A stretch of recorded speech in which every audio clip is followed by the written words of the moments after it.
Hello guys, welcome back to my channel English with Siva Miglani. I am back with class 11th chapter 1, that is the Summer of Beautiful White Horse. Okay, this chapter is from the Snapshot book, chapter number 1. This chapter is written by William Saroyan, and this chapter is a story of two boys. First is Aram and second is Murad. They both were cousins. Okay, Aram was 9 years old and Murad was 13 years old, and it is a story of nostalgic story about two Armenian boys, and they belong to one of the tribe, that is Armenia, and they were Armenian boys, and that tribe was very much famous for its honesty. ठीक है, ये अपनी honesty के लिए tribe बहुत famous थी, centuries से famous थी. बहुत समय से लोगों को मालूम था कि आर्मीनियन जो पीपल हैं they are very very honest, they are trustworthy. Okay, तो अब यहाँ पर स्टोरी जो है वो दो बच्चों की है, दो कजन्स की है. One is Aram, second is Mourad, 9 years old and 13 years old respectively, and they are also having the dignity of their tribe in their mind. उनको भी मालूम था कि हमारी जो ट्राइब है वो बहुत ऑनेस्टी के लिए, इसकी ट्रुथफुलनेस के लिए नॉन है, जानी जाती है. लेकिन एक्चुअल में उनके साथ क्या होता है, प्लीज से इन द स्टोरी. बड़ी इंटरेस्टिंग स्टोरी है ये, देखते हैं स्टोरी में क्या है. सो पहले जान लेते हैं इसमें करेक्टर्स कौन कौन है. As I have told you, Aram, Mourad, and third one is uncle Khosrove, and fourth one is John Byro. अब देखते हैं इनकी छोटे से इंट्रोडक्शन से कि ये कौन है. अरम जो है वो क्या है, he is 9 years old and he is narrator and he is having the voice of reason. अब देखेंगे कौन सी वॉइस ऑफ रीजन है उसके पास. And he was deeply aware about his family's moral compass, but easily carried away by excitement. उसे मालूम था कि उसकी फैमिली की क्या मॉरल डिग्निटी है, लेकिन फिर भी एक्साइटमेंट की वजह से वो अपनी डिग्निटी को कुछ टाइम के लिए भूल जाता है, और फिर वो कैसे एक्साइटमेंट में किस चीज़ से पैशनेट होकर, किस चीज़ से कैप्टिवेटेड होकर वो कुछ गलत काम कर जाता है. तो वो क्या करता है कि ही आस्क मोराद, एक दिन मॉर्निंग में उसको बुलाने आता है और उसको कहते हैं कि मैंने एक हॉर्स बोरो किया है. Actually he has not borrow, he has stolen the that horse. देखते हैं आगे क्या है स्टोरी में. मोराद कौन है, अरम का ओल्डर कजन है and considered crazy, possesses a natural and magical touch with animals. उसका एनिमल्स के साथ में एक मैजिकल टच था, एक नेचुरल था. ये एक चीज़ें उसने कोई सीखी नहीं थी बाहर से, एक नेचुरल ही उसके अंदर था, बाय बोर्न इनबॉर्न क्वालिटी थी उसकी.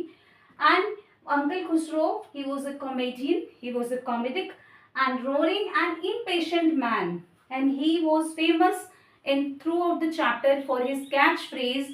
He used to speak, there is no harm, pay no attention to it. Okay, he used to speak these lines, these are the catchy phrases he spoke, and that adds humor in the chapter. John Byro कौन था, he is a rightful owner, he was the right owner of the white horse. अब देखते हैं इसका plot क्या है, summary क्या है चैप्टर की, कुछ पॉइंट्स में देख लेते हैं. तो फर्स्ट वन इज इंसिडेंट. क्या इंसिडेंट होता है.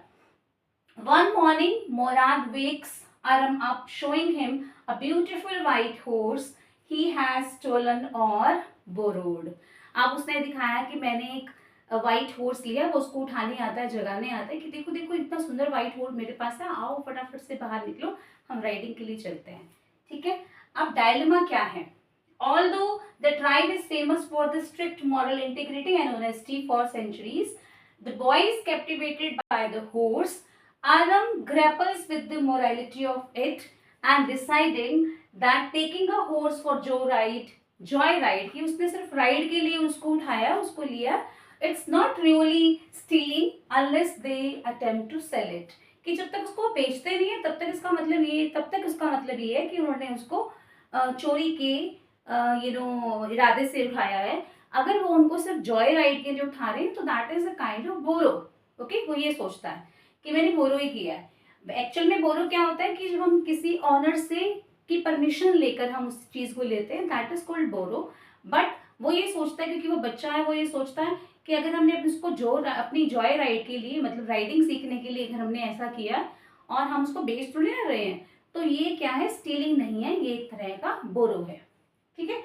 तो केयर एंड एडवेंचर, क्या केयर करते हैं, कैसे एडवेंचर करते हैं। 4 weeks they had the horse in the deserted barn, एक बहुत डेजर्टेड होता है एक प्लेस जहाँ पर बहुत सारा अनाज वगैरह भी होता है, वहां पर उसको बांध कर रखते हैं कई कई हफ्तों तक उसको, and ride it every morning, और मॉर्निंग के टाइम में उसको राइडिंग भी के लिए यूज करते हैं उस हॉर्स को, ठीक है। तो वैसा वो अपना एडवेंचर भी करते हैं और उसकी केयर भी करते हैं एक्चुअली।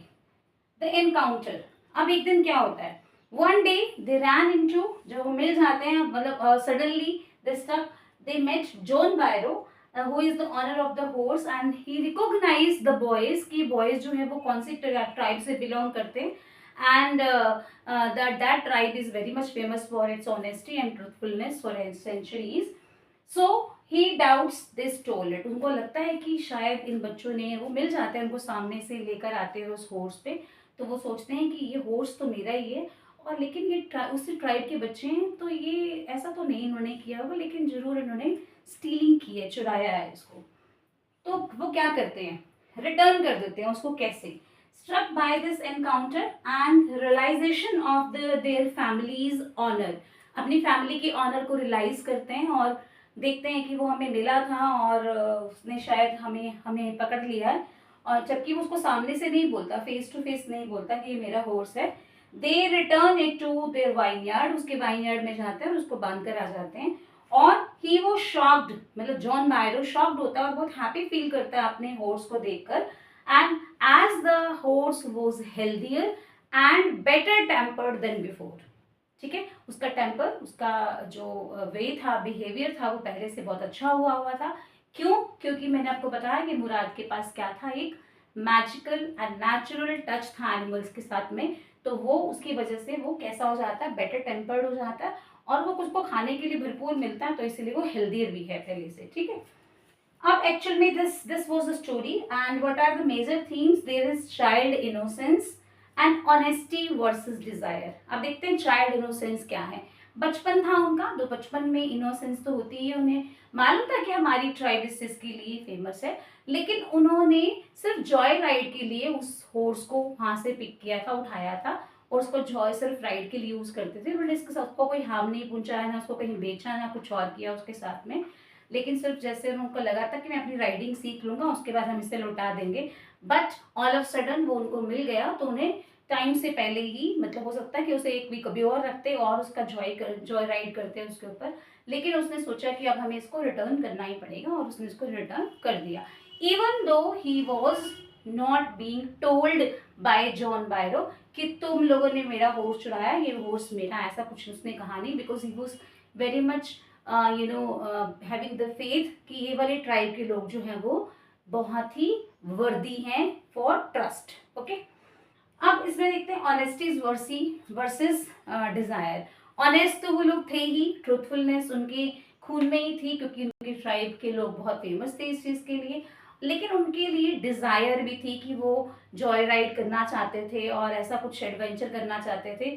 तो उनकी जो ऑनेस्टी है और उनके जो डिजायर है उसके बीच में थोड़ा सा उनके लिए डायलेमा हुआ, और उन्होंने अपनी डिजायर भी पूरी कर ली, लेकिन बाद में उस हॉर्स को वापस लौटाकर उन्होंने अपनी ऑनेस्टी को भी शो किया। So this was the story actually, and story was very interesting. I know you like the story, and we will meet you soon with the next chapter. Till then, just enjoy all the playlist we have made for you at my channel English with Seema Viglani, and we have for class 9th, 10th, 11th and 12th, all the literature portion is available there. We are going side by side, all the classes are going on, so you should have to see them. Subscribe my channel and share with your friends so that they will also get it. Okay, bye bye, thank you.